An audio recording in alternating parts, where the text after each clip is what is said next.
vamos a hacer un ejercicio después del segundo parcial, perdón, que prácticamente nos va a ubicar, por ejemplo, el punto de equilibrio. Por ejemplo, si yo estoy en un proceso productivo, yo puedo cuantificar cuántas mercancías produce cada obrero en la jornada. Y entonces, si quiero cuantificar una producción X de una semana, pues yo he hecho andar mi proceso productivo. Y sabiendo cuánta plusvalía voy a acumular, yo podría decir, tomando en cuenta que esa cantidad de plusvalía yo la voy a tener generada en la semana, pues entonces esa cantidad de plusvalía representa la totalidad de esta cantidad de mercancías. Entonces yo voy a poder establecer en qué momento yo voy a tener un cúmulo de mercancías donde podría decir, bueno, hasta aquí, si yo vendo estas mercancías generadas hasta este momento, pues yo recupero toda mi inversión. Y entonces las otras que yo produzca, pues serán pura plusvalía, pura ganancia. Es decir, ¿cómo? Conociendo la magnitud de la plusvalía producida, esta toma realidad en una cantidad de productos que Marx llama sobreproductos. Conociendo esa magnitud de plusvalía, ¿cómo la puedo asociar a cierta cantidad de mercancías? Tomando en cuenta que ya sé cuánto valor concentra cada mercancía. Decíamos entonces, lo ejemplificábamos. Si en una hora produzco dos mercancías, sabiendo que cada una tiene 1.35 de valor, porque tiene concentrados un quetzal de algodón, tiene concentrados 10 quetzales de la máquina y 25 centavos de fuerza de trabajo pagada, entonces esa mercancía vale precisamente 1.35. Pero como produzco dos en una hora, entonces en una hora yo concentro valor de 2.70 quetzales en la hora, porque son dos mercancías. Pues así realizo mi proceso productivo hasta cubrir las 8 horas. Pero como el cálculo que hicimos nos indica que en las últimas 2 horas se generó plusvalía, yo seguí transfiriendo valor desde los medios de producción. Es decir, la máquina se siguió desgastando y consecuentemente le siguió generando 10 centavos a cada mercancía. Y el algodón, pues, continuó transfiriendo su valor porque íntegramente se incorporó una libra de algodón a cada mercancía. Pero en concepto de fuerza de trabajo ya no se pagó porque al obrero lo contrataron para trabajar 3 horas. Pero como lo contrataron por día, entonces el capitalista lo usa un periodo posterior, prolonga ese periodo de 6 horas. Entonces él generó 2 horas de plusvalía, que son un quetzal. Pues bien, tiene 16 mercancías elaboradas. Tiene también un valor total de esas 16 mercancías que suman 21.60. También tiene de plusvalía un quetzal. Además de eso, el grado de explotación lo podemos calcular y es 33.33%. ¿Cómo determinamos? ¿Cómo determinamos este grado de explotación? Pues la plusvalía la dividimos entre el capital variable y lo multiplicamos por 100. Entonces decíamos, al comparar la magnitud del valor que forma la plusvalía que se produjo durante 2 horas de trabajo con el valor total de una mercancía, es decir, valor concentrado en ella de medios de trabajo, objetos de trabajo y fuerza de trabajo. Entonces, bien podría decirse que toda la plusvalía de la jornada es menos que el valor total de la mercancía. Pues obviamente, si contrasto un quetzal frente a 1.35, pues un quetzal es menos del todo el valor de una mercancía.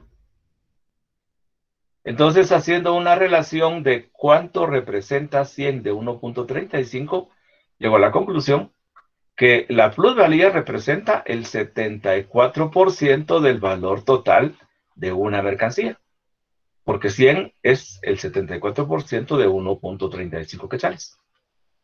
Perdón, 100 no, un quetzal, porque un quetzal es 74% de 1.35.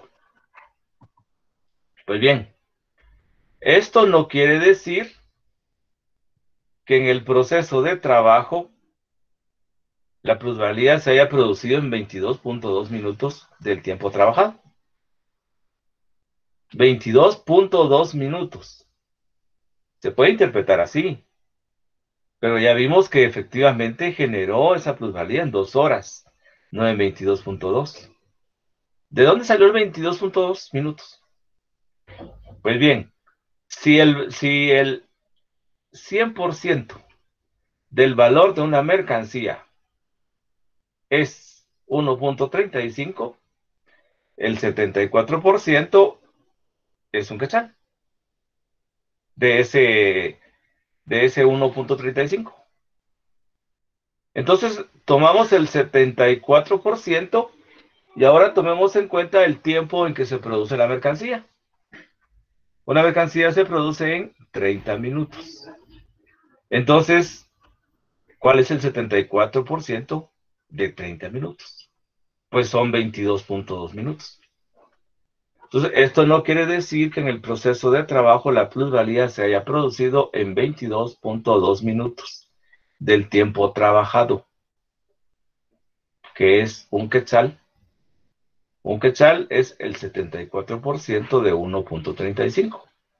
Son 22.2 minutos, que es el 74% de 30 minutos, que es el tiempo producido, o de producción, perdón, de una mercancía. Ahí nos quedamos en la clase anterior. Ah, no, todavía avanzamos un poquito más, pero esto ya lo trabajamos así rapidito.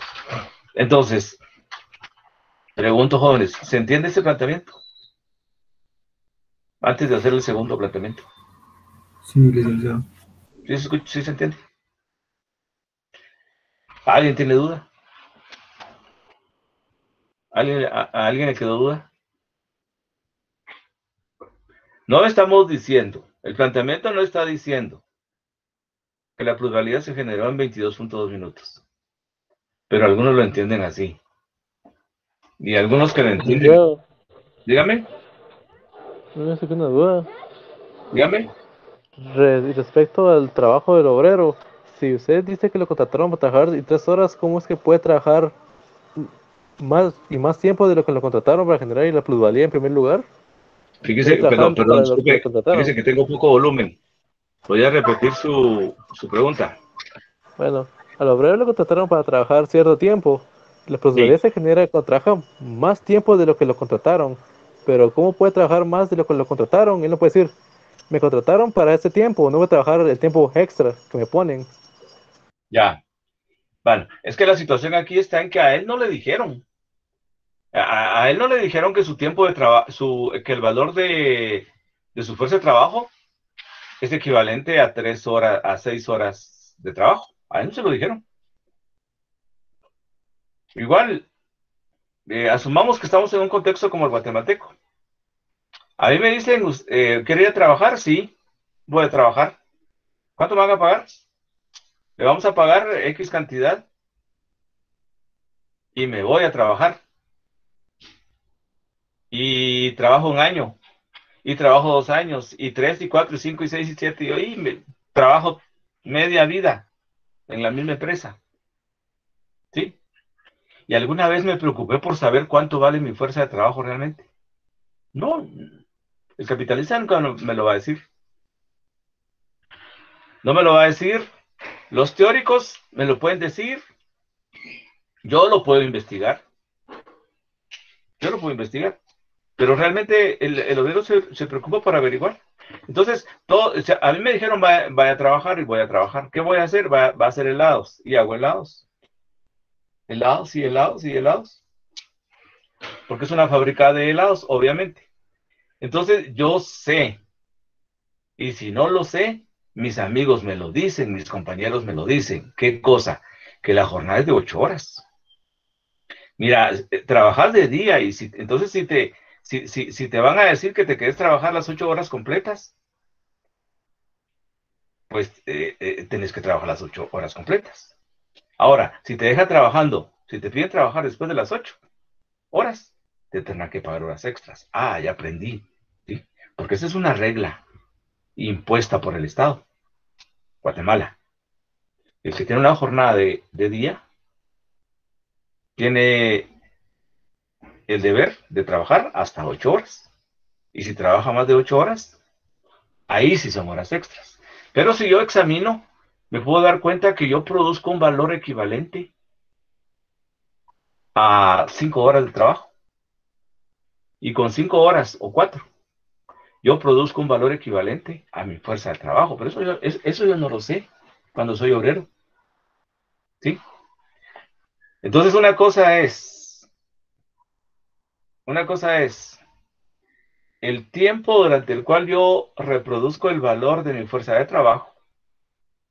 Es diferente al tiempo en el cual yo produzco plusvalía. Y diferente es el tiempo en el que yo, como decimos los guatemaltecos, trabajo horas extras. Porque esas yo sé que me las van a pagar. Y si no me las pagan, las reclamo después cuando termina mi relación laboral. Y puedo hacer que me las paguen. ¿Sí? Si yo demuestro que trabajé horas extras. Pero ese es otro asunto. ¿Sí? Aquí estamos hablando prácticamente, estamos hablando de que la jornada de trabajo tiene dos. Una jornada de 8. Ustedes ya saben que una jornada de trabajo de día entre 6 y 6 de la mañana y 6 de la tarde, pues tiene una duración máxima de 8 horas. Y si es de noche, una jornada nocturna tiene una duración de 6 horas. Y si hay combinación de horas diurnas y nocturnas, pues un máximo de 7 horas. Pues bien, en el planteamiento que estamos haciendo nos dice, en esas jornadas hay un tiempo en el cual el trabajador reproduce el valor de su fuerza de trabajo, para no decir, produce un valor que equivale al tiempo, o perdón, que equivale al valor de su fuerza de trabajo. O como decimos en Guatemala comúnmente, en ese tiempo, en 4 horas o 5, yo desquito mi salario del día. ¿Sí? Y hay otro lapso que yo ni lo sé. Muchas veces ni me preocupa por analizar. Este planteamiento dice, hay otra parte de la jornada donde el obrero se queda trabajando. ¿Y por qué se tiene que quedar trabajando después de reproducir el valor de su fuerza de trabajo? Bueno, porque lo contrataron por día. Y el día, en términos laborales, es la jornada. Son 8 horas. ¿Sí? Jorge, ¿estamos? Sí, entendí. Muy bien. Entonces, dice acá, aquí viene el argumento de la economía subjetiva. Mientras que la economía política objetiva explica que el obrero en el caso anterior fue explotado en un 33.33%, allá se mira más voluminoso. La economía burguesa lo explica argumentando que la plusvalía se produjo en 22.22 minutos.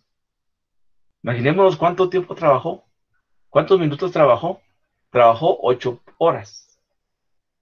8 por 60 minutos. 6 por 8, 48. 480 minutos trabajó.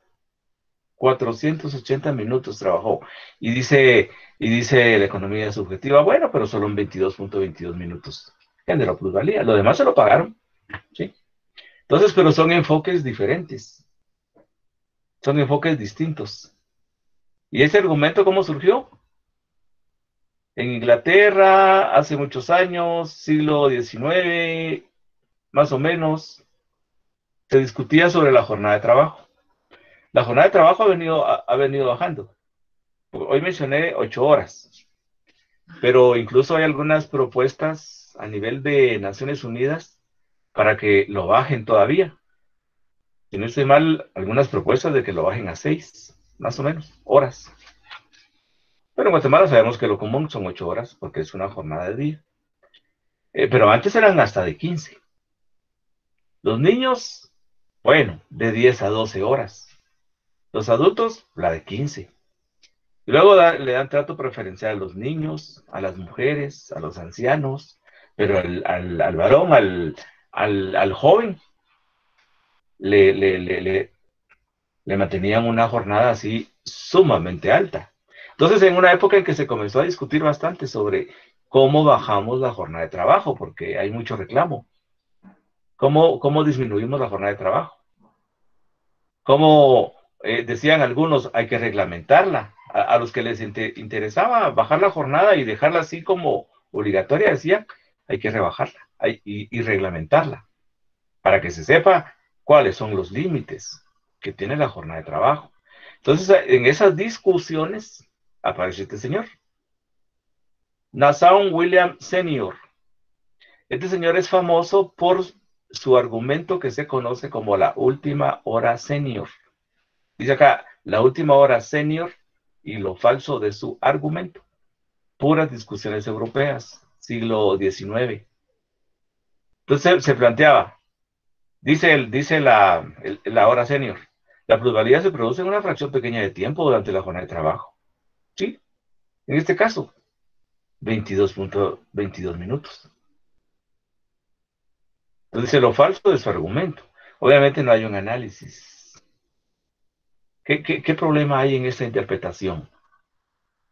Regresemos al ejemplo del señor que hace madejas de hilo de 1 libra. Él durante 1 hora hacía 2 mercancías. Pero esas 2 horas no se las pagaron, las 2 últimas horas. ¿Y qué hacía él?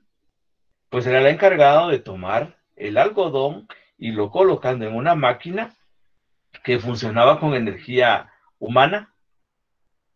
Y al transcurrir media hora, el aparatito iba dándole forma a la madeja de hilo.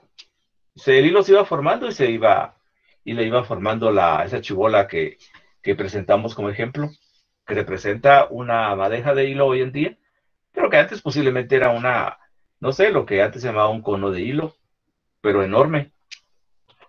Entonces, durante ese tiempo, 1 hora pasaba el obrero ordenando el algodón y manejando la máquina y velando porque se estuviera formando bien la mercancía. Y después tomaba la mercancía, le generaba algún envoltorio y comenzaba otra. Entonces, en 1 hora hacía 2. Entonces, pasaba trabajando 2 horas para generar valor que no se lo pagaban. Pero dice este señor, bueno, no, sin el cálculo que estamos haciendo, resulta que en los últimos minutos produce la plusvalía. Bien, ¿y por qué argumentaba esto? Porque decía, no le bajen la jornada de trabajo, no reduzcan la jornada de trabajo, porque si la reducen, entonces le van a quitar el tiempo en que se produce la ganancia, ¿sí? Ya no se va a producir ganancia. Pero bueno, estos argumentos surgen en esa discusión sobre si disminuimos o no disminuimos, o por qué debe disminuirse, y algunos decían por qué no debe disminuirse la jornada de trabajo. Entonces, ¿qué pasa en este argumento? Se confunde valor con valor de uso, porque pareciera que transferir valor de la máquina hacia la nueva mercancía, transferir valor del algodón a la nueva mercancía, es igual que crear nuevo valor. Entonces se va acumulando valor en la nueva mercancía, pero entonces ya deja de ser transferencia, sino que deja de ser creación de valor. Entonces ahí está el nuevo valor. ¿Sí? Nos dice la economía política, se confunde el valor con el valor de uso. Y este es un argumento que utiliza la economía política objetiva respecto al planteamiento de la economía subjetiva. Confunden valor con valor de uso. ¿Sí? Pero bueno, ¿alguna duda hasta aquí, jóvenes? ¿Alguna duda hasta aquí? Pregunto.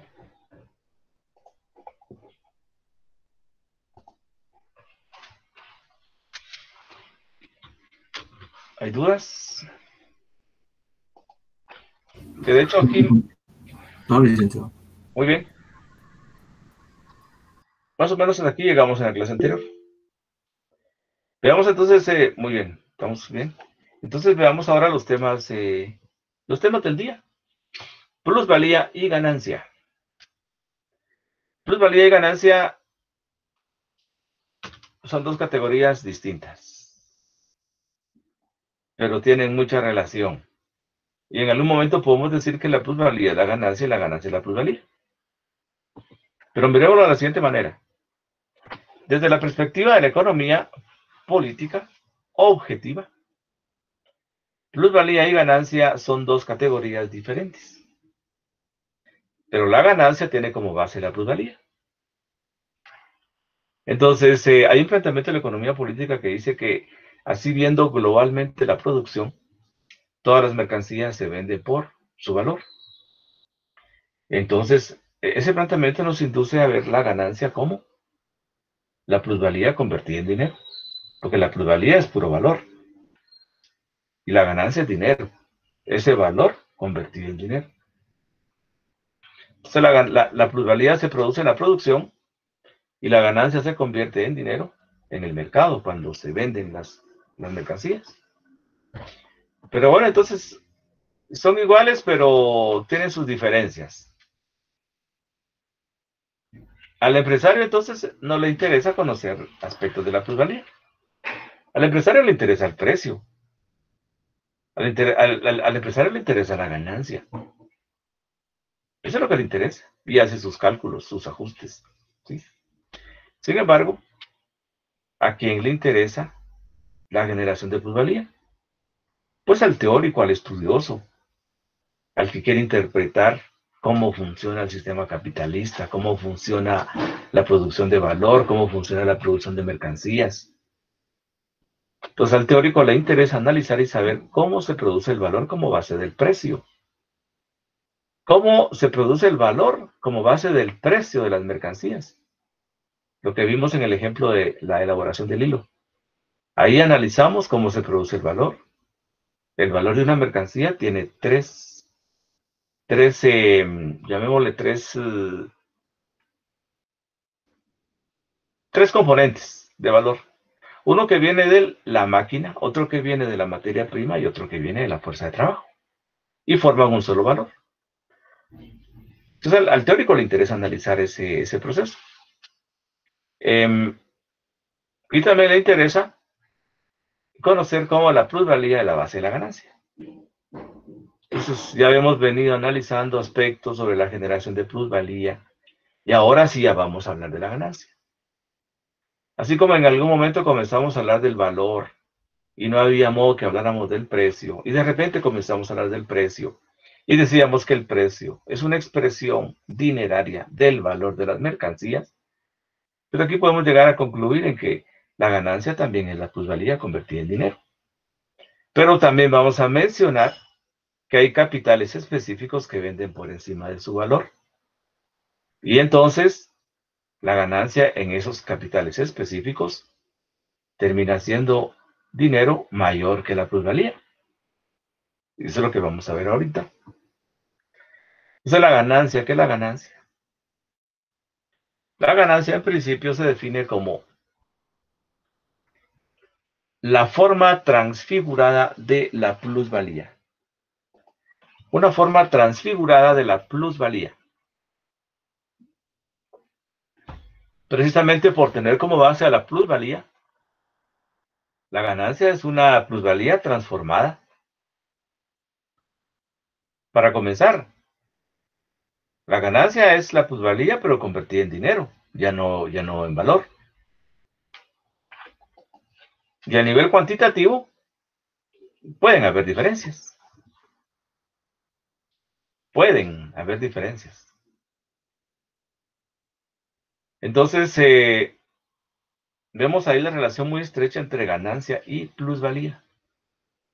Pero en principio la ganancia se define como esa forma transfigurada de la plusvalía. Sin embargo, tienen diferencias entre ellas. Hay diferencias entre ambas. Por ejemplo, para calcular la cuota de plusvalía, se relaciona la plusvalía con el capital variable. Mientras que para el cálculo de la norma de ganancia, se relaciona la plusvalía con todo el capital.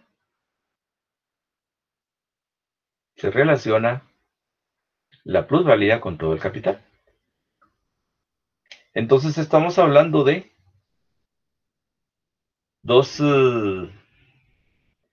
categorías de la economía política que se estudian en la economía política, pero que en principio son una de la base de la otra, en principio son iguales, pero tienen sus diferencias. Y una de las diferencias es cómo se calcula. Una de las formas es cómo se calcula. Y aquí lo estamos diciendo. Yo quiero saber cuál es la dimensión de mi plusvalía. Bueno, entonces lo relaciono con el capital variable. Ahora quiero saber cuál es la dimensión de mi ganancia proyectada. Ya sé cuánto generé de plusvalía. Bueno, entonces ahora relaciono la plusvalía con la suma de capital constante y capital variable. Entonces ahí, obviamente, la tasa de ganancia va a ser menor que la cuota de plusvalía. Esas fórmulas son importantes, se las recomiendo. Entonces la cuota de plusvalía, que ya la realizamos, es precisamente plusvalía. Veamos cómo, estamos usando aquí la M. Pregunto, ¿qué dijimos que era la M, jóvenes? ¿Qué es la M en esta fórmula? Plusvalía. Plusvalía. Plusvalía. Aclaro algo. ¿Por qué M? Porque es masa de plusvalía. Masa de plusvalía. Aclaro esto porque después, en lugar de esa M, va a aparecer la P minúscula. Entonces, M significa masa de plusvalía y la P minúscula significa plusvalía. Por ejemplo, me voy a referir a un obrero. Si me refiero a un obrero, voy a hablar de P, plusvalía. Pero puedo usar la M también. Normalmente, cuando me refiero a varios obreros, uso masa de plusvalía. Uso la M. ¿Y la V? ¿La V qué representa acá?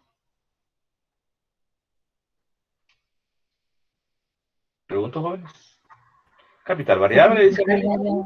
Así es, capital variable. La X, una multiplicación, ¿verdad? Entonces, estoy diciendo, para calcular la cuota de plusvalía, que es el grado de explotación que sufrió el obrero, divido la masa de plusvalía entre el capital variable. Y lo multiplico por 100 porque necesito una expresión porcentual. Lo multiplico por 100. Entonces, haciendo el cálculo anterior, dijimos que el obrero fue explotado en un 33.33%.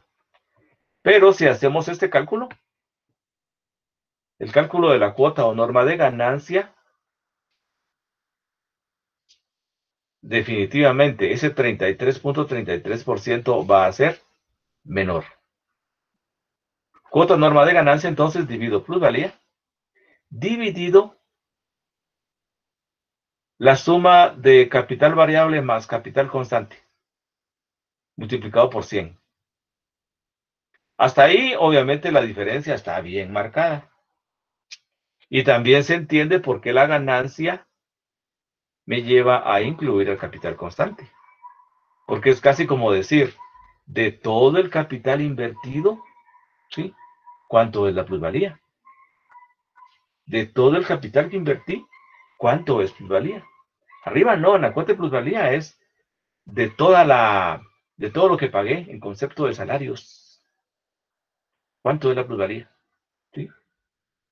Entonces, este cálculo no lo hice, no recuerdo cuál es la norma o cuota de ganancia de ese caso que mencionamos, de ese ejemplo que usamos. Pero si vemos ya el resultado ahí está predicho, es menor, porque estamos asociando la plusvalía con todo el capital, no solamente con el capital variable. ¿Sí? Pero bueno, si nos da tiempo el día lunes, haremos un ejemplo. Veamos entonces la cuota o norma de ganancia. ¿Qué es la cuota o norma de ganancia?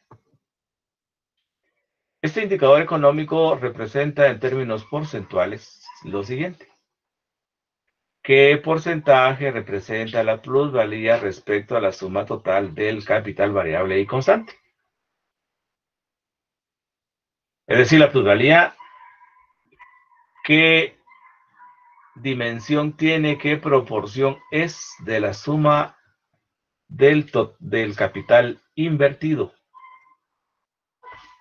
Esto me va a dar como resultado, obviamente, en términos porcentuales, esa norma de ganancia o cuota de ganancia. Y aquí hay algo bien importante. Resulta que en capitales con cuotas o tasas de plusvalía similares, visualicemos dos capitales. Si esos dos capitales tienen tasas de ganancia, de plusvalía, perdón, iguales, resulta que la cuota o norma de ganancia es distinta. Difiere. Y difiere a partir de la composición orgánica de su capital. ¿Cuál es la composición orgánica del capital? Aquí aparece. La composición orgánica del capital es la diferencia o cómo está distribuido el capital en capital constante y capital variable. Un capital de composición orgánica superior o alta representa mayor capital constante que capital variable. Respecto a un referente que es un capital social medio. Pero en esencia, es mucho capital constante, poco capital variable. Ese capital, que lo podemos ver en muchas fábricas donde hay muchas máquinas y tal vez pocos obreros. Esa composición orgánica esa composición orgánica es superior. Porque hay mucho capital constante y poco capital variable. Y la otra forma como se manifiesta esta composición es a través de un capital que es menor capital constante que capital variable. Un capital de composición orgánica inferior o baja representa menos capital constante que capital variable. Pero bueno, estamos hablando de cómo se compone el capital. ¿Qué tiene que ver esta composición orgánica con el capital? Dice acá,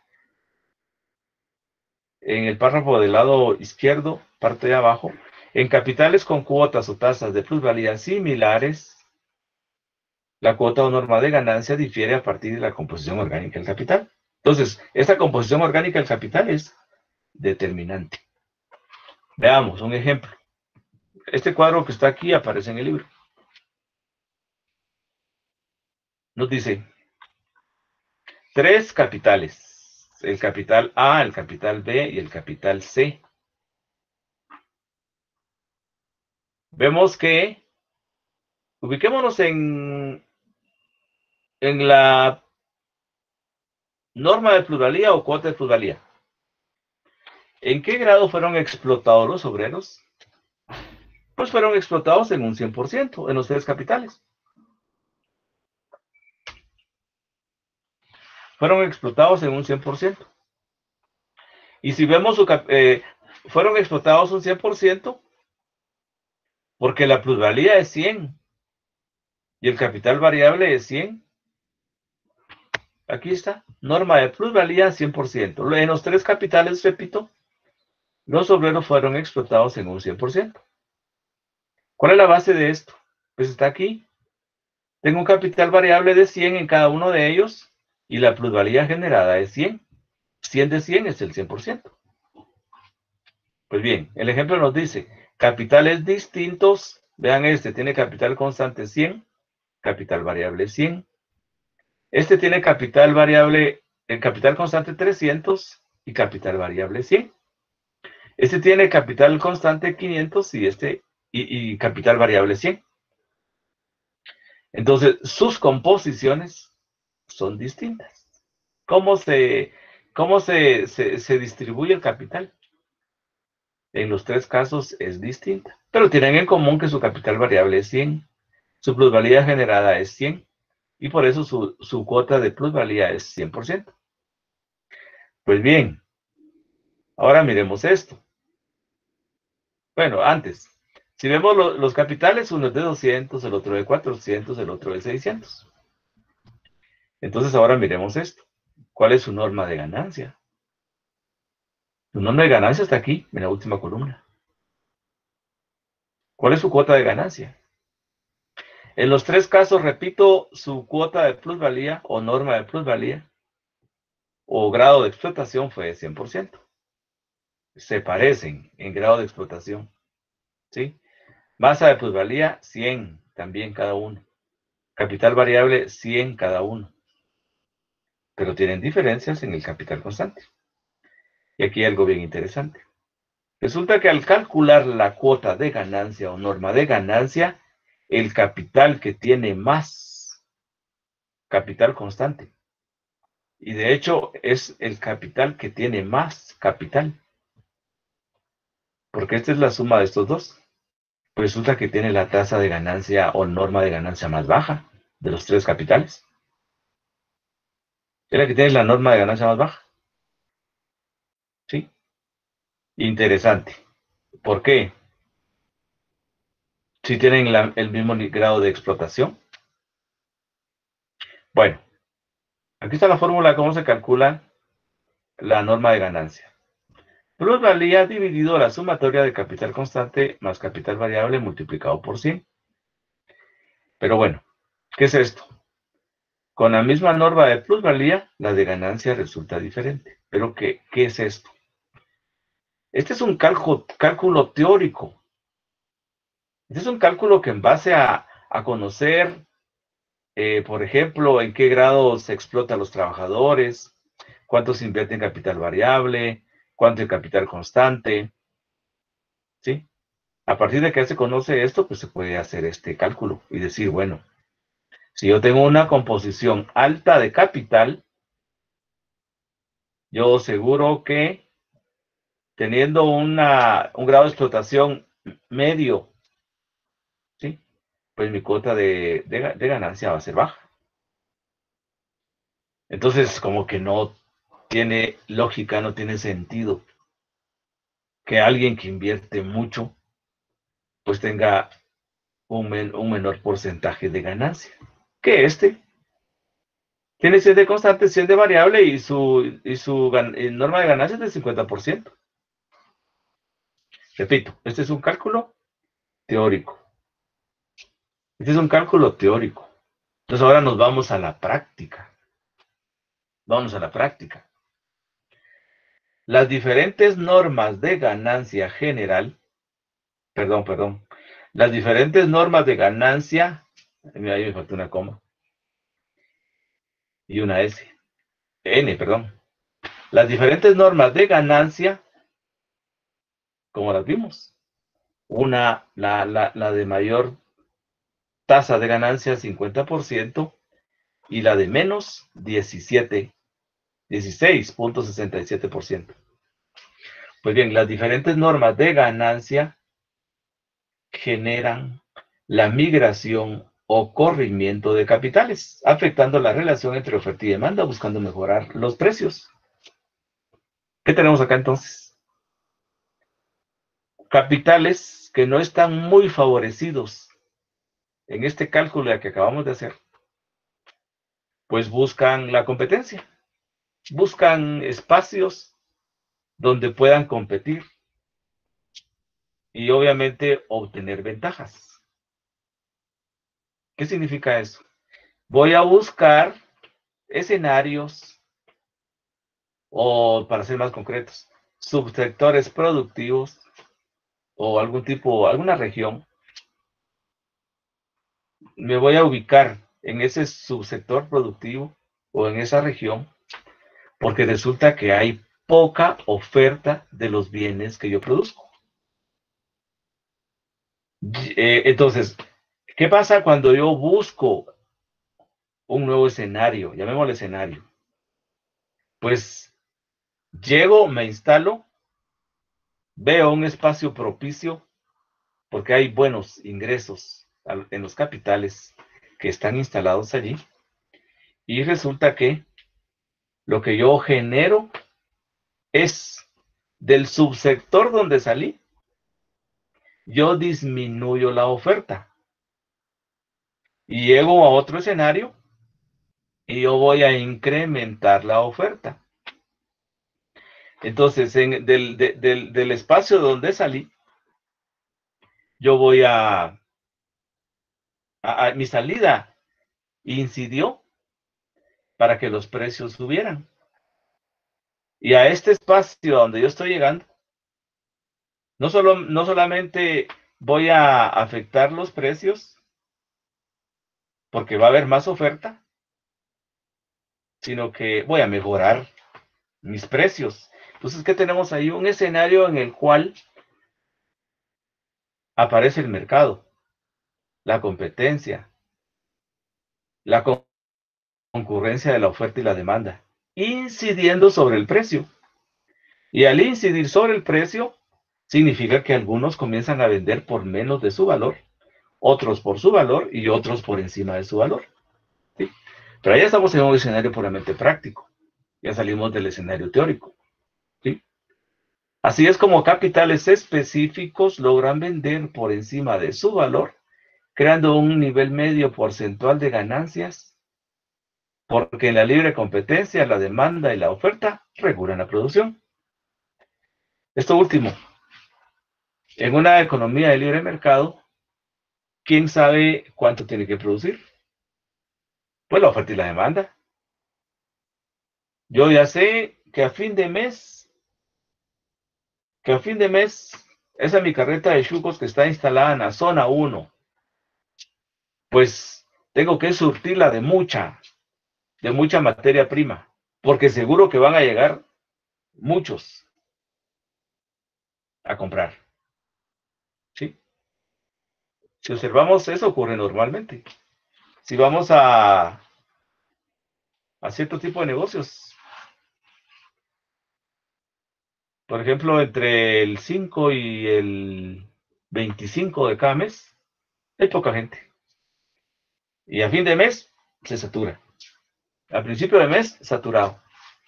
Entonces, el empresario sabe, pero no tiene un dato exacto, sino que va siendo estimados a partir de la misma experiencia que él tiene. Entonces, porque la oferta y la demanda van determinando cuánto se produce. Entonces, ¿qué pasa en un lugar? En un lugar donde la oferta se incrementa, la oferta de un producto X se incrementa. ¿Qué pasa? Pregunto.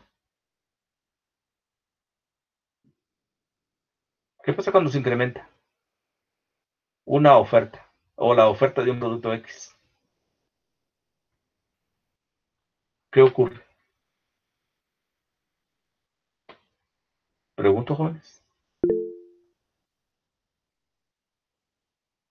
¿Qué ocurre? Pues lo que ocurre es que los precios van a bajar. Van a bajar los precios. Ahora hay más producto disponible para los que lo compran.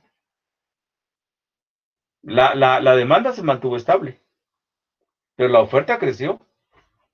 Hay más productos. Entonces ahora los precios bajan. ¿Y qué pasa cuando la oferta baja?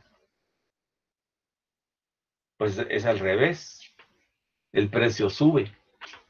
Eso lo reconoce la economía objetiva. Es parte del funcionamiento de la competencia. Estamos hablando de una economía de mercado. Dice Jorge Ochoa, disminuye el precio. Entonces, vemos que el manejo de la oferta disminuye o incrementa los precios. Entonces, los capitales comienzan a movilizarse.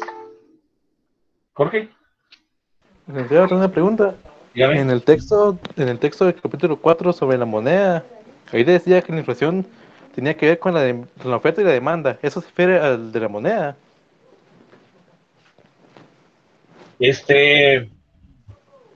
La verdad es que sí, porque Entonces sería al revés que con los productos, el precio de la moneda. eh, es una forma de decirlo, ¿sí? Porque no hablamos de inflación, pero hasta podríamos incluir el concepto de la inflación. Pero miremoslo de esa manera para relacionarlo.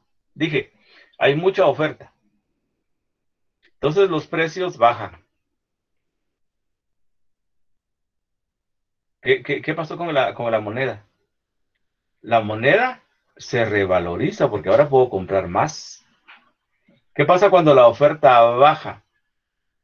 Pues lo que estoy viendo es que hay mucho dinero para poca oferta. Entonces el dinero se desvaloriza. Es lo mismo, es exactamente lo mismo. ¿Sí? Entonces esto se refiere a relación a los productos adentro del país. Obviamente. No, Sí, no se refiere a la cantidad que la moneda es vendida y transferida de un lugar a otro. pero hablemos de un país, sí, de un país. Cuando hablé de regiones, pensé en un país que tiene departamentos como Guatemala, ¿sí? Por ejemplo, me voy a producir,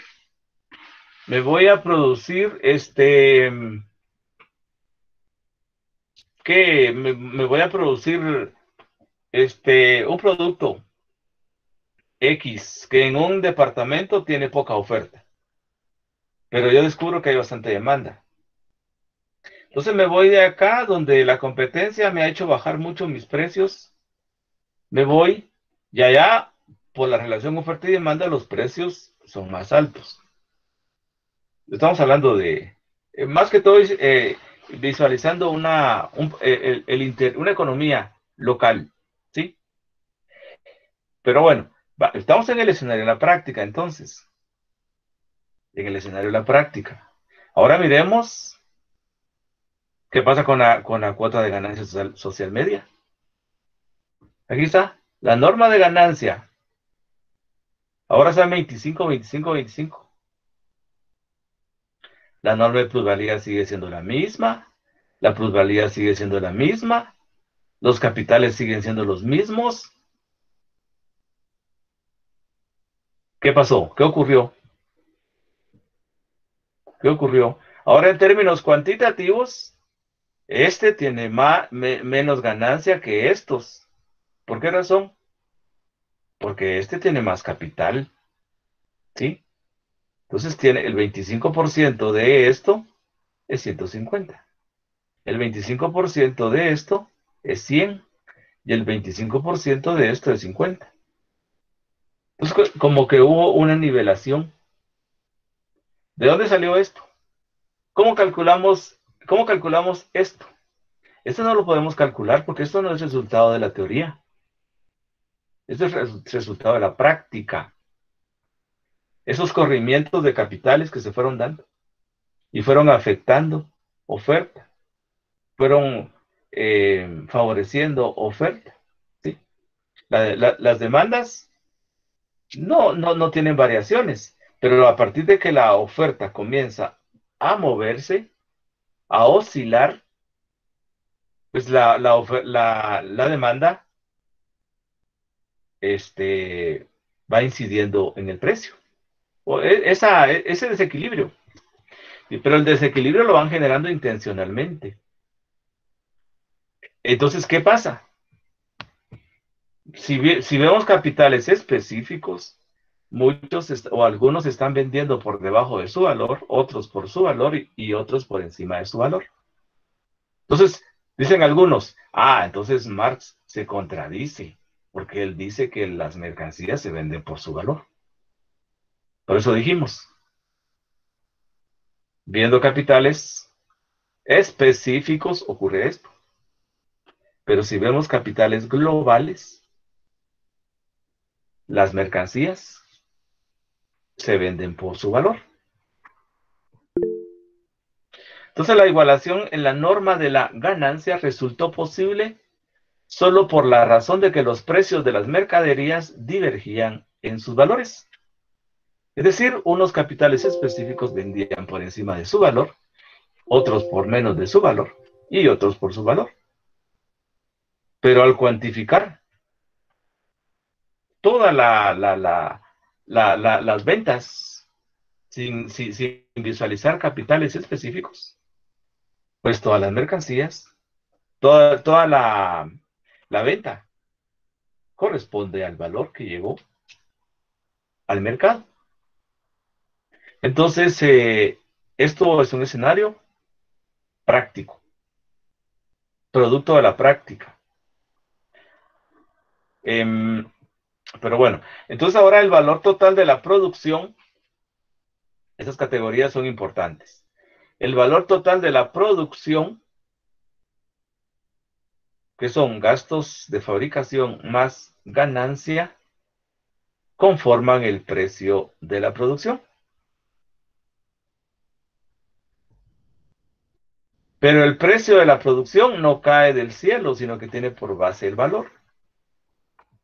Veamos otro cuadro. ¿Cómo queda el valor del producto y el precio de la producción? Entre valor del producto y precio de la producción hay diferencias. Veamos acá.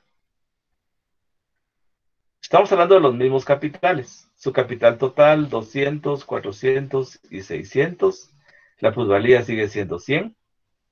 Obviamente el capital variable sigue siendo 100. Pero ahora encontramos el valor del producto. El valor del producto. Es decir, gastos de producción más plusvalía. Lo que tenemos es prácticamente un valor del producto que lo obtenemos al sumar el capital total invertido más la plusvalía. Estamos viendo los productos, estamos viendo las mercancías, como que miramos las 16 madejas de hilo. Hicimos una cuantificación y dijimos, son 16 mercancías, cada una contiene 1.35 quetzales, y el resultado es 21.60. Valor del producto. Es decir, cuánto gastó el empresario y cuánto tiene de plusvalía. Valor del producto. Pues bien, ese es un cálculo teórico también. Al lado aparece su ganancia. Y entonces, cuando vemos el valor de producción, que prácticamente ahí hay que corregir esto o ampliarlo, pero se está refiriendo al precio de la producción total. Yo lo puse así porque así está en el libro. Regreso aquí al primer párrafo del lado izquierdo. El valor total de la producción es la última columna, ¿sí? Está representado por gastos de fabricación más la ganancia. Conforman el precio de la producción. Entonces, la última columna no se refiere a valor, sino que a precio. Y cuando hablamos de precio, ya estamos hablando de dinero. Cuando hablamos de productos, valor del producto, estamos hablando de valor. Y cuando hablamos de precio de la producción, que es la última columna, estamos hablando de dinero. Pues bien, ¿qué ocurrió? ¿Qué ocurrió? Miremos la columna de la ganancia. La columna de la ganancia, pues 50 en el primer capital, pues 100 en el segundo y 150 en el tercer. Tercer capital. Ganancia. Muy bien. Entonces, vámonos a la columna de la plusvalía. ¿Cuánto representa la plusvalía total? 300. ¿Sí? Igual que el dato de la ganancia sumada. Ahora vámonos a la última columna, al precio de la producción. Mientras que el valor del producto, que son gastos de producción más plusvalía, en el primer capital fueron 300. Y su ganancia fue solo 50. Entonces sumo la ganancia con el capital total. Recordemos que la ganancia ya es dinero. Entonces, si sumo el capital total más la ganancia, tengo 250. Me voy al segundo capital y si sumo la ganancia, que son 100, al capital total invertido, pues tengo 500. Y si me voy al tercer capital y sumo la ganancia de 150 al total del capital, tengo como precio de producción, última columna, 750. Cuadra. Entonces, ¿qué fue lo que pasó? ¿Qué fue lo que ocurrió? Hay una redistribución. Hay una redistribución de la plusvalía. Hay una redistribución de la plusvalía. Solo comparemos el primer capital, el capital A. De plusvalía obtuvo 100 y de ganancia, solo esos 100 se convirtieron en 50. Pero miremos el capital C, solo tenía 100 de plusvalía. Y ahora, y de ganancia, 150. Por eso es que incrementó su precio de la producción. Ya vista la ganancia incorporada, la ganancia vista como dinero. Entonces, ¿qué tenemos en común? En común tenemos un promedio, hay un promedio, prácticamente hay un promedio. ¿Y quién lo generó? La competencia, la forma como compite. Entonces, no es el valor, sino el precio de la producción, o dicho con otras palabras, no es la cuarta columna, valor del producto, ¿sí? Sino es el precio de la producción. Vámonos a la última columna. El que forma en la producción capitalista desarrollada el nivel en torno del cual oscilan los precios en el mercado, bajo la influencia de la demanda y la oferta.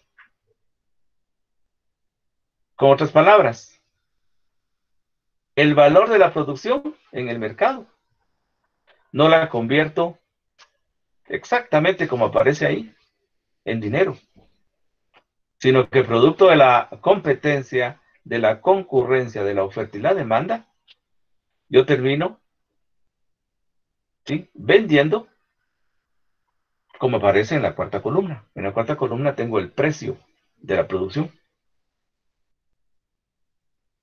Entonces, de esa manera explica la economía política. En términos globales, las mercancías se venden por su valor. En términos globales. Pero si vemos capitales específicos, unos venden por debajo de su valor, como le ocurrió al capital A, vendió por debajo de su valor. Otros por su valor, como el capital B. Y otros terminan vendiendo por encima de su valor, como es el caso del capital C. En términos globales, entonces, sin ver capitales específicos, las mercancías se vendieron por su valor. Entonces, ahí estamos identificando precisamente ese planteamiento que hace la economía política objetiva, porque en el momento dijimos, bueno, sí, pero hay capitales que venden por encima de su valor y otros que se ven obligados a vender por debajo de su valor.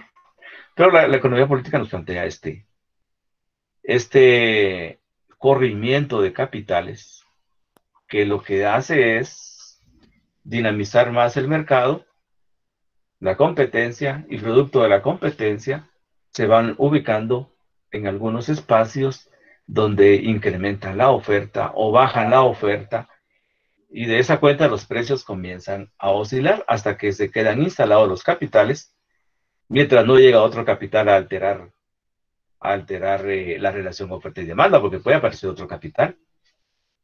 Se instala otro capital y entonces hay más oferta. Entonces me perjudica los precios. Entonces ahí viene la competencia.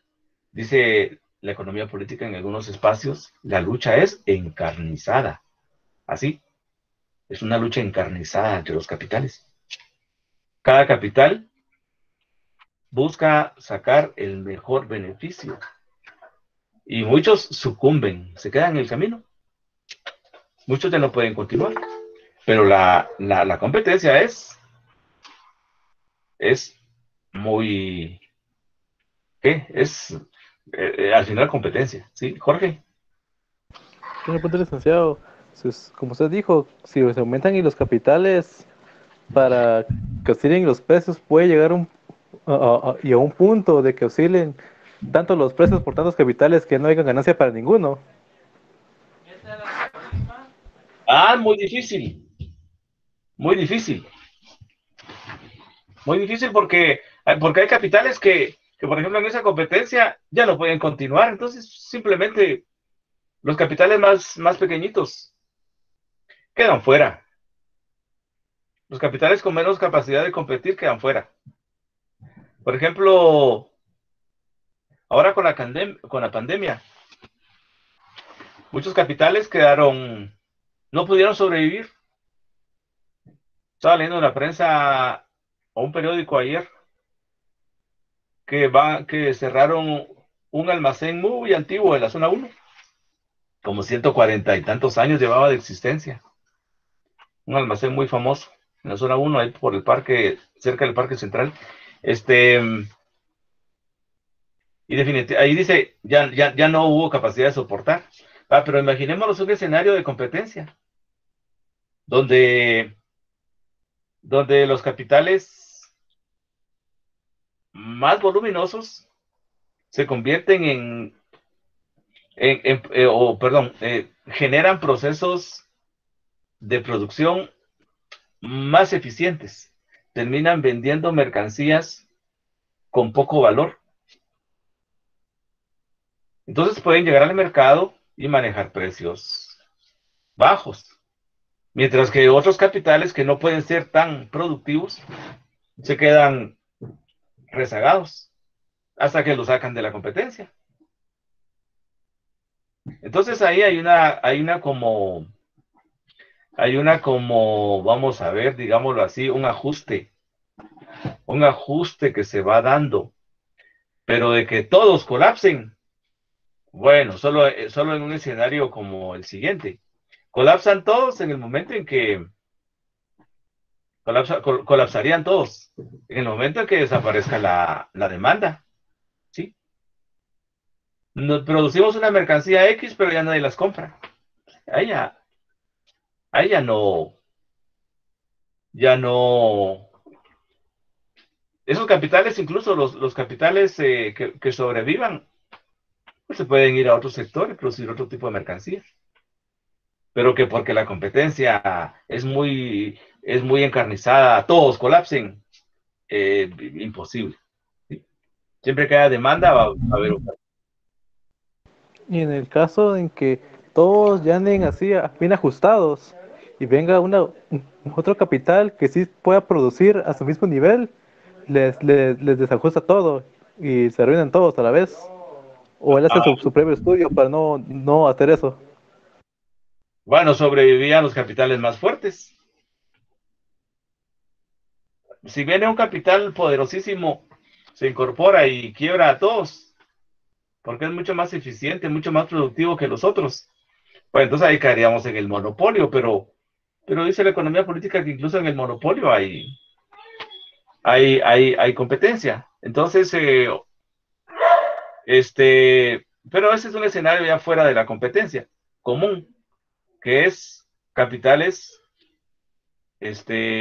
dinámicos compitiendo entre sí, ¿sí? Obviamente hay escenarios que uno se imagina apocalípticos, pero no mientras haya oferta, mientras haya demanda, ahí van a haber ofertas, va a haber oferta, van a haber capitales que produzcan esos productos. Pero bueno, la teoría de la ganancia trata sobre la distribución de la plusvalía entre las diversas capas de las clases dominantes. Del capital industrial o el agropecuario crean plusvalía, pero sin retenerla íntegramente. ¿Qué estamos diciendo acá? El capital industrial no produce plusvalía. El capital el capital industrial y el capital agropecuario crean plusvalía. Pero el capital financiero y el capital industrial y el comercial no generan plusvalía. Entonces, ¿qué ocurre? ¿Por qué yo gano cuando me dedico al comercio? ¿Por qué yo gano cuando soy banquero y presto dinero? Bueno, lo que ocurre es que la industria produce plusvalía, pero la industria necesita del capital financiero y necesita del capital comercial. Entonces se distribuye el capital y también se distribuye la plusvalía. Pero en esencia la plusvalía nace de la industria. Así lo plantea la economía política. Y dice acá, el capital agropecuario puede crear plusvalía, pero en algún momento el capital agropecuario puede ser solo un medio de producción.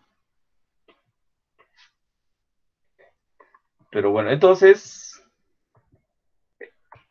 es en las leyes de la plusvalía donde se entienden las contradicciones de clase y entre el capital y el trabajo. ¿Cómo se genera la plusvalía? ¿Cómo se convierte en dinero? ¿Cómo se redistribuye? Como lo que estamos mencionando acá. ¿Y en qué proporción se genera? Entonces, ¿qué relación tiene con el capital? Entonces, obviamente, el conocimiento de estos aspectos respecto a la plusvalía nos permite entender las contradicciones de clase y las contradicciones entre capital y trabajo. También enseña el método capitalista de la producción. También enseña el método capitalista de la producción. Pero bueno, hasta aquí, jóvenes, ¿dudas? ¿Preguntas? ¿Dudas? ¿Preguntas? Ninguna, licenciada. ¿Estamos bien? Licenciado, una pregunta. Dígame. Si los bancos no generan plusvalía, ¿cómo es que obtienen ganancia en sí? Ellos ofrecen servicios, pero no producen algo, ¿va? Pero es lo que estamos diciendo. Hay una redistribución de la plusvalía. Hay una redistribución de la plusvalía. Obviamente ellos también crean y venden algunos servicios por los cuales pagamos. Ese servicio es una mercancía. Por ejemplo, el servicio de cobros por cuenta ajena. Ese servicio ¿de qué? De cobros por cuenta ajena, como los pagos que hace el estudiante de la universidad en un banco. Pues eso le genera ingresos. Es un servicio que presta el banco, ¿sí? Pero, ¿dónde está el mayor ingreso de los bancos? En las tasas de interés de las operaciones activas, ¿sí? ¿Qué es? Me cobra por un crédito, pero miremos cuánto le presta a las industrias. Entonces, en ese caso se redistribuye la plusvalía. Es decir, un banco no genera plusvalía, pero sí recibe cuando se redistribuye. Así lo hace el planteamiento, así lo dice el planteamiento de la economía política. Pero bueno, veamos ligeramente, me falló aquí mis efectos. Veamos la jornada de trabajo. Rápidamente, la jornada de trabajo. La jornada de trabajo es el tiempo de trabajo necesario y el tiempo de trabajo excedente, ya lo dijimos. O es el sobretrabajo. Perdón, es el tiempo de trabajo necesario y además es el tiempo de trabajo excedente o sobretrabajo. Y forman en conjunto la jornada de trabajo. que modifiqué este cuadro hoy y no le hice bien los cambios de los efectos. La jornada de trabajo no puede ser inferior al tiempo de trabajo necesario. Vamos a ver, jóvenes, ¿por qué? La jornada de trabajo no puede ser inferior a la jornada, perdón, la jornada de trabajo no puede ser inferior al tiempo de trabajo necesario. ¿Por qué? Porque estuviera perdiendo la inversión. La jornada de trabajo no puede ser inferior al tiempo de trabajo necesario. Bueno, digámoslo así, se perdería inversión. ¿Qué más? ¿Qué más? No se estaría generando la plusvalía. Ahí estamos, sí. Si no, no se genera plusvalía. Veamos, jornada de trabajo de 8 horas, dijimos. La primera parte, 4 horas primeras, son de tiempo de trabajo necesario. Ese es un ejemplo. Tiempo de trabajo necesario. ¿Qué es el tiempo de trabajo necesario? Lo dice abajo. Tiempo durante el cual se produce un valor equivalente al valor de la fuerza de trabajo. Entonces, al obrero le pagan lo que vale su fuerza de trabajo. Él no sabe. Las siguientes 4 horas son tiempo de trabajo excedente o sobretrabajo. Representa el tiempo durante el cual el obrero produce valor excedente o plusvalía. Regresemos a la pregunta anterior entonces. ¿Sí? ¿Qué pasa si la jornada de trabajo es igual o inferior al tiempo de trabajo necesario? Pues no se produce plusvalía. Entonces, comprando el capitalista en su justo valor la fuerza de trabajo diaria, puede usar su valor de uso por un día. Al obrero le dicen que va a ir a trabajar un día. Ah, pero el obrero ya sabe que son 8 horas máximo. También le comentaron ahí o él lo investigó, porque eso sí rápido lo conoce el obrero. Ah, no, pero yo sé que mi jornada es de 8 máximo. Si trabajo más, ya son horas extras que me las pague. ¿Sí? Pero en lo que nunca repara es cuánto es lo que vale su fuerza de trabajo. Le van a pagar 300. Y su fuerza de trabajo puede ser que sea menos. O puede ser que sea más, o puede ser que sea 300. Entonces, puede ser, porque hay personas que, por ejemplo, la fuerza de trabajo del obrero en Guatemala, canasta básica, 3,000 quetzales. Entonces hay obreros que exactamente reciben ese monto. Pero hay otros obreros que ganan 4,000 quetzales o 5,000 quetzales. Usted le está pagando un poco más, le están dando una mayor cantidad respecto al valor de su fuerza de trabajo. Pero siempre va a haber un espacio para generar plusvalía. Entonces, repito, comprando el capitalista en su justo valor la fuerza de trabajo diaria, puede usarla durante un día. Pero repito, se sabe que un día en Guatemala representa 8 horas. Y la ley dice que una persona puede trabajar en el día hasta 12 horas. Pero en este caso estaríamos ante 4 extraordinarias, si es diurna. Salvo algunos trabajos especiales. Los vigilantes, los policías, los pilotos, ellos están regidos por un régimen diferente. Ellos tienen el deber de trabajar más horas, pero ellos son una excepción. Pero el obrero común, el trabajador común, la regla general es que si es entre las 6 de la mañana y las 6 de la tarde, la jornada es de 8 horas. Entonces, eso lo capta rápido el obrero. Lo sabe. Y a eso se refiere el día que mencionamos en el párrafo de abajo. Comprando el capitalista en su justo valor la fuerza de trabajo diaria. Asumamos esto. El valor de la fuerza de trabajo está representado por la canasta básica, que son 3,000 y algo de quetzales. Entonces lo podríamos decir así. Comprando el capitalista la fuerza de trabajo al pagarle el equivalente a la canasta básica diaria, puede usar el valor de la fuerza de trabajo, o puede usar el valor de uso de la fuerza de trabajo por 8 horas. ¿Sí? Es decir, puede emplearle mientras no sea perjudicial para su reproducción. Claro, no lo puede extender. Quédate trabajando 16 horas, 20 horas. No, el siguiente día el trabajador va a estar. Lo que menos va a poder hacer es trabajar concentrado. No ha dormido, no se ha alimentado bien y se desgastó trabajando. Entonces, lo racional hoy en día son 8 horas. comprando el capitalista en lo que vale realmente la fuerza de trabajo. Puede usarla durante la jornada, ¿sí?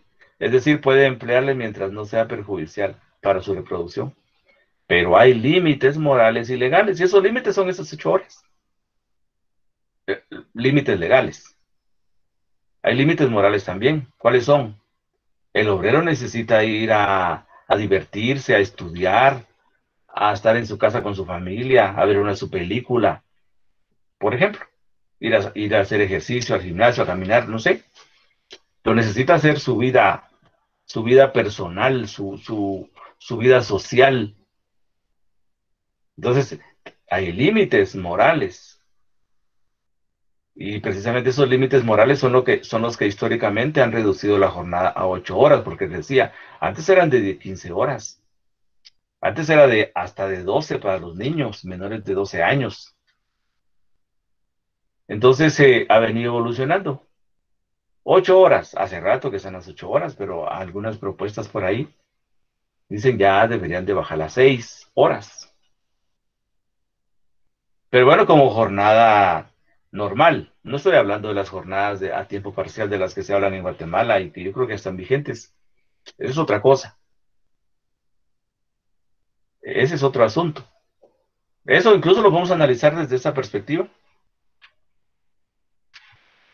Y vemos que efectivamente al trabajador, con que se le contrate 4 horas, obviamente le van a pagar la mitad del salario. ¿Y será que puede, porque lo contratan solo 4 horas, va a poder disminuir en un 50% lo que consume? No, él sigue consumiendo lo mismo. Su fuerza de trabajo sigue valiendo lo mismo. A que disminuya su trabajo, imaginémonos a 2 horas. A este salario, entonces, de 3,000 quetzales lo voy a partir en 3. Y voy a contratar 3 obreros, 2 horas cada uno. Entonces, dicen algunos, bueno, pues el trabajador ahora va a poder estudiar, sí, pero ¿va a consumir lo mismo o va a disminuir el consumo? Pues obviamente sigue viviendo con lo mismo que consumía antes y por lo tanto se le está pagando su fuerza de trabajo por menos valor. Pero bueno. Entonces, cuando más largo es el tiempo de sobretrabajo o tiempo de trabajo excedente, más es la tasa de plusvalía. Si esa franjita en naranja la subimos a 12, a 10 o 12, pues el grado de explotación no va a ser 100% como aparece aquí, sino que va a ser más, porque aquí hay un 100%. Por cada hora que trabaja, le hacen trabajar una para producir plusvalía, 100%. Pero si la incrementamos a 10 y su fuerza de trabajo sigue representando 4, o la incrementamos a 12 y sigue siendo 4 horas el tiempo de trabajo necesario, pues el grado de explotación se incrementa. Pero bueno, ¿dudas, jóvenes? ¿Dudas, preguntas? Ya una pregunta. Dígame. ¿Más calificado sea el trabajador, el tiempo, el sobretrabajo será menor? El tiempo de trabajo será menor. El tiempo de trabajo excedente o la explotación del trabajador, porque va a ocupar y más horas cumplir su fuerza de trabajo porque le pagan más, ¿o no es así? Ah, no, lo que pasa es que esta regla, aquí hay un límite legal, dijimos. Ese límite legal es una fórmula aplicable a todos. Las únicas excepciones son, por ejemplo, guardianes de la fábrica, guardias de seguridad, pilotos, por ejemplo, de camiones, de autobuses. Ellos sí tienen una regla distinta. A ellos los pueden hacer trabajar hasta 12 horas o más. No recuerdo cuál es el límite, pero sí rebasa bastante. Pero esta es la regla. Si alguien que tiene un trabajo calificado es un trabajador de una empresa, pues obviamente se somete a esta regla. Salvo que su contratación sea diferente. Porque si su contratación es por servicios, que eso es muy común en los profesionales, ahí estamos hablando de otra cosa. Ahí él puede contratar condiciones. Voy a trabajar en mi casa, vengo solo cada 8 días, solo entregar lo que he estado trabajando. Pues, que eso ha sido común en Guatemala antes de la pandemia, pero se hizo más común durante la pandemia. El trabajo en casa de parte de profesionales, que es donde encontramos trabajo calificado. Pero si es un ingeniero que realiza mercancías complejas, pues cae bajo estas reglas, es trabajador. Gracias, Hilary. Son las 15:30. Jóvenes, vamos a retomar esto ligeramente en la próxima clase y vamos a continuar con los temas.